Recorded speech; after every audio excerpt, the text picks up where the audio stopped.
9 years. We've had the biggest rallies in history of any country. And every rally's full. You don't have any seats that are empty. You don't have anything yet. I mean, the one we had today, you missed a beauty. We could have filled that place up 20 times. I mean, that was beautiful. And the Virginia rally, did you hear about the Virginia rally? That was, Glenn Youngkin did a great job, the governor of Virginia.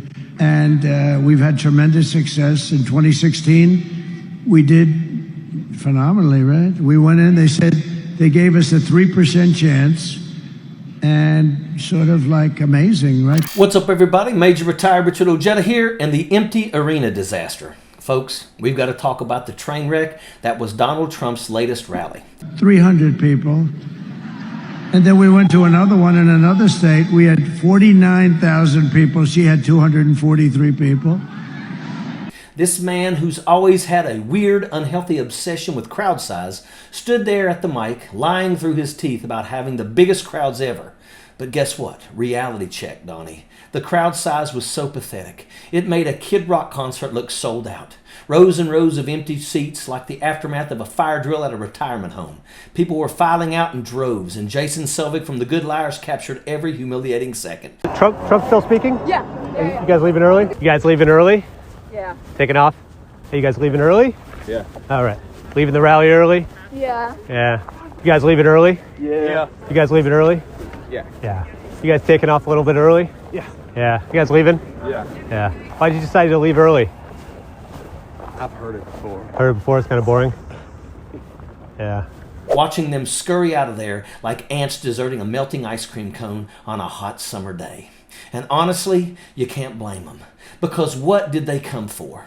What did they expect to hear? The same tired, incoherent nonsense they've been fed for years? It's like paying to see a magic show only to realize the magician's tricks are just him pulling a ham sandwich out of his pants. It's embarrassing. Trump's bizarre antics, and let's not ignore Trump himself. I mean, what the hell is he doing with that microphone? It was like he was trying to romance it or file a restraining order against it. At this point, I wouldn't be shocked if he got confused and tried to run for prom king instead of president. And then, just to up the creep factor, he starts talking about Arnold Palmer's penis. This is the man who wants to lead the country. This guy. The same one who dances to YMCA like a sedated chicken at a county fair.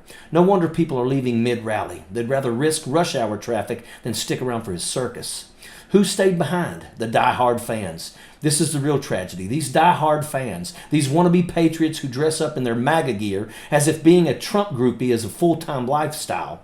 It's like watching roadies follow a washed-up rock star on his sad farewell tour. And we've got to bring up the classic joke here. What's 90 feet long and only has 3 teeth? The front row in a Ted Nugent concert. Ha! But that's Trump's crowds these days. Die-hard, dedicated, and somehow still willing to listen to the Orange Jacqueline ramble on about nothing. And let's be real, this is a cult, folks. A genuine, unhinged cult.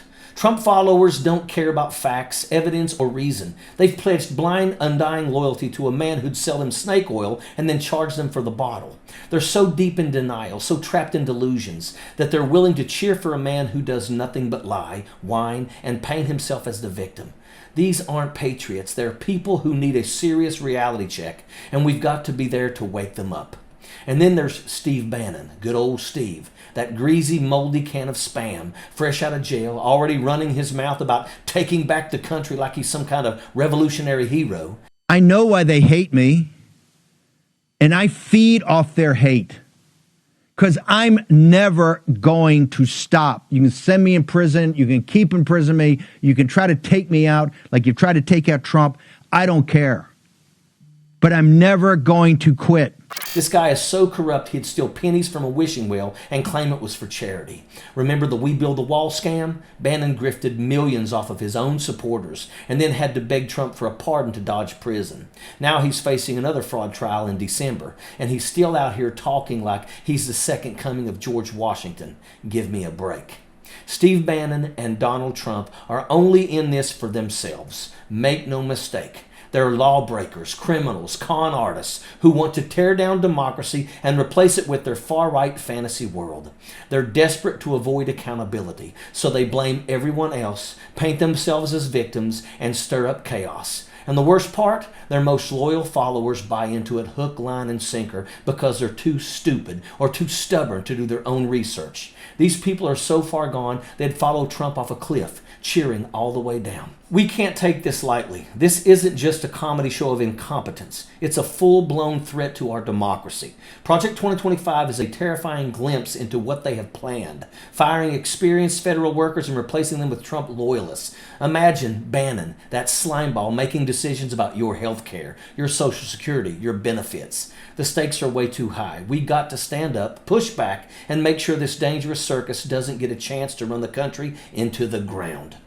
And don't even think about giving Bannon a free pass. This man belongs behind bars. He's out here trying to rewrite the narrative, pretending to be some patriotic warrior, when in reality, he's a grifting, lying, thieving criminal. If any regular American pulled even a fraction of the stunts Bannon and Trump have, they'd be buried under the jail, not just sitting in it. These two crooks deserve each other, and it'd be a poetic justice to see them sharing a cold, dark cell. Maybe then they'd finally be held accountable for the lies and damage that they have caused.